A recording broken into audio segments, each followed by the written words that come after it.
오늘 Y뉴스 주제는 뭘로 가지고 오셨습니까? 윤상현 의원 막말 파문에 수도권 새누리당 후보들 왜 벌벌 떠나 이렇게 주제를 정해봤습니다. 이게 어제 홍문표 공관위원이 나와서 했던 얘기예요. 예, 그렇습니다. 벌벌 떤다. 오늘 그 속사정을 들여다보는 겁니까? 그렇습니다. 예. 우선 유승민 의원하고 윤상현 의원이 오늘 묶여서 패키지로 발표되는 건 맞나요? 거의 이한구 공천관리위원장이 오늘을 지역구 공천심사 결과 발표 마지노선으로 잡았었거든요. 그렇죠. 오늘 오후 2시에 공관위 회의가 열리니까 아마도 한 저녁 때쯤에 발표될 가능성이 높은데 유승민, 윤상현 의원에 대한 공천 결과가 오늘은 나오지 않겠느냐 이렇게 그렇게 보고 있습니다. 정말로 패키지로 묶어서 두 사람을 동시에 탈락시킬 가능성 기자들은 어떻게 보고 있나요? 몇 가지의 시나리오가 예상이 되는데요. 지금으로서는 동시 탈락시킬 가능성이 높다는 게 정치권의 대체적인 분석입니다. 그렇습니까? 예, 이한구 위원장이 어제 예고 없는 기자회견을 했잖아요. 예. 거기서 세 가지 국회의원 품위 손상, 당 정체성 위배, 텃밭 다선 의원 이렇게 얘기했잖아요. 맞습니다. 그러니까 이게 국회의원 품위 손상은 윤상현 의원, 당 정체성 위배는 유승민 의원, 그리고 다선 의원은 어제 이제 서상규 주호영 의원 탈락시켰잖아요. 예. 그러니까 그렇게 나오지 않겠느냐 이렇게 전망이 나오는 겁니다. 그래요. 근데 유승민 의원의 여론조사를 보면 압도적으로 우위에 있거든요. 그렇습니다. 정말 탈락시킬 명분이 될까요? 당 정체성에 어긋난다 이걸로? 그게 참 상식적으로 보면은 아닐 텐데요. 유승민 의원은 지금 무소속 출마해도 사실 당선되는 걸로 나오잖아요. 조사하면 그래요. 예, 그러니까 새누리당 이한구 공관위원장이 본인의 뜻이라기보다는 청와대와 친박의 뜻을 대변하고 있다 이렇게 보고 있는 거 아닙니까? 아하. 그렇다면 박근혜 대통령이 진실하지 않은 사람으로 거의 지목을 했는데 예. 낙점을 찍은 상태 아니겠습니까? 예. 그 상태에서 과연 유승민 의원을 살려낼 수 있을까? 살려낼 수 있을까? 부정적인 대통령이 이렇게까지 찍었는데 살려낼 수 있을까? 거기에 이제 기자들은 의문부호를 찍는 거군요. 거기다가 며칠 전에 이 선거 개입 논란을 일으키면서까지 대구를 갔습니다. 예. 대통령이 갔습니다. 그 점들로 볼 때는 거의 탈락이 기정사실 아니냐. 마지막 시그널까지 다 준 거다. 네, 이거예요. 그렇습니다. 예. 자, 그러면 유승민 의원은 탈락하고 윤상현 의원은 어떻게 되는 거예요? 이게 최악의 가능성으로 보는 게 유승민 의원 탈락, 윤상현 의원 구제로 보는 거거든요. 서울에 출마한 새누리당의 한 중진은 유승민 의원이 탈락하고 윤상현 의원이 공천을 받는 게 최악의 수다. 왜 지금 최악이라고 말씀하십니까? 이렇게 될 경우에 수도권 새누리당 후보들이 엄청나게 고전한다. 아, 적게 잡아도 1, 2% 이상의 지지율이 빠질 거다. 수도권 민심이 거기에 굉장히 민감하다. 네.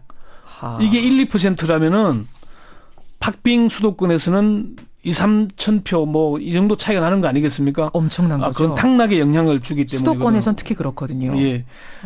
최창렬 용인대 교수도 상식적으로는 유승민 의원이 공천되고 윤상현 의원이 탈락하는 게 맞다. 그렇지만 박근혜 대통령의 스타일로 볼 때 변수가 많아서 뚜껑을 열어봐야 할 것 같다. 이렇게 예. 얘기를 했는데 박근혜 대통령의 스타일이 아까 말씀드린 대로 유승민 의원의 공천 탈락은 뒤집기 어려울 것으로 보이고 예. 윤상현 의원은 진박 중에 진박 아니겠습니까? 그렇죠. 술에 취해서 한 말 실수, 취중 실수라고 보는 게 지금 친박들의 의견이니까 그럴 가능성이 있지 않겠느냐 그렇게 봅니다. 청와대의 입김을 아주 무시할 수 없다고 그러니까 보시는 거네요, 지금. 그렇습니다. 예, 그래요. 자, 그럼 오늘의 주제. 네. 윤상현 의원이 공천에서 탈락하거나 공천 받거나 어떻게 되느냐에 따라 왜 수도권 새누리당 후보들은 이렇게 바짝 긴장을 하게 되는 건가? 이게 사실 윤상현 의원이 공천될 경우에 대해서 긴장을 하는 문제거든요.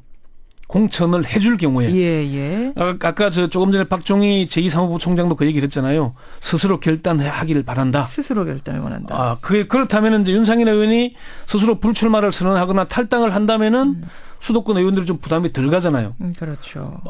이게 이미 정동영 17대 총선에서 정동영 당시 열린우리당 의장이 노인 폄하 발언으로 당시 한나라당은 탄핵 역풍을 만나서 당 해체 위기까지 몰렸잖아요. 그럼요. 그런데 그 말 때문에 기사회생했거든요. 예. 그리고 지난번 19대 총선에서는 김용민 후보의 막말 파동으로 새누리당이 열세로 평가됐지만은 과반을 득표했잖아요.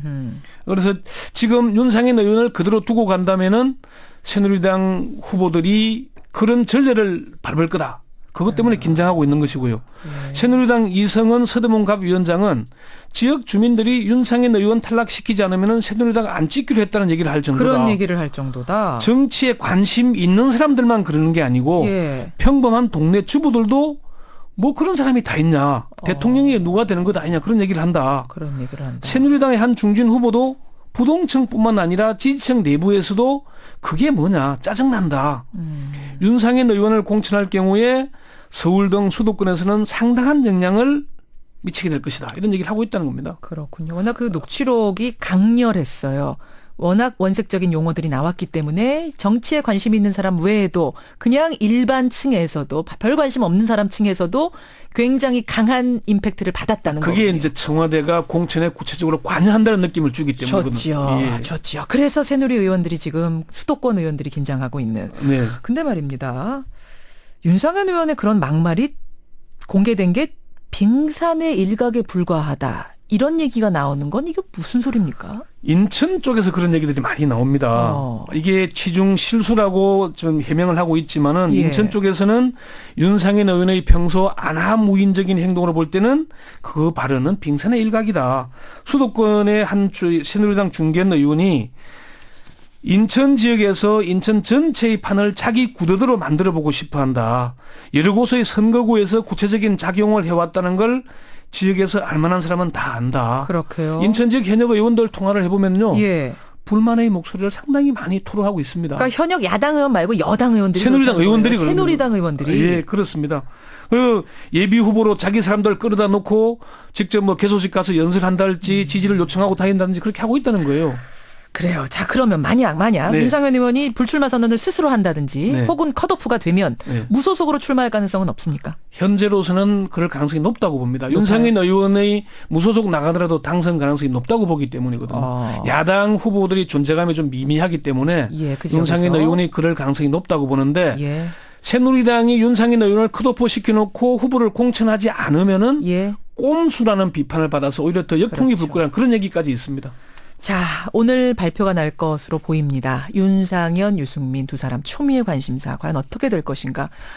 우리 정치권이 이 두 사람을 어떻게 다루는가를 보는 것이 어떻게 보면 우리 정치 수준을 대변하는 것이기도 하거든요. 실제 그렇습니다. 네. 관심 있게 봐야겠습니다. 권현철 기자 수고하셨습니다. 네.